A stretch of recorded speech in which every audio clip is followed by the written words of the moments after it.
This is how you become best friends with your painter. Clean off the back edge of the panels so tape sticks when you mask it off. If not, you're just being lazy. Tape doesn't stick to dirt. Old scuff pad after prepping everything.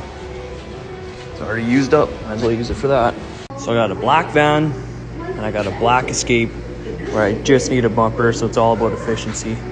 Paint that van and this bumper at the same time. But it's a new part, so always double check to make sure there's no damage on it.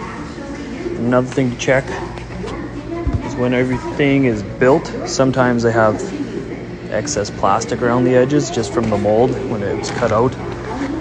So double check that and make sure you sand it down or cut it down so it's not sticking out and looking all janky.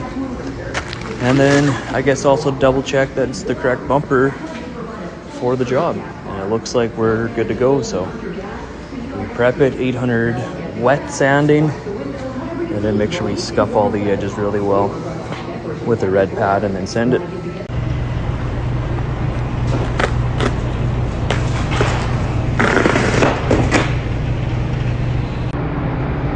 Not just black. Look at that. This is why it's my favorite color. This in the sun looks amazing.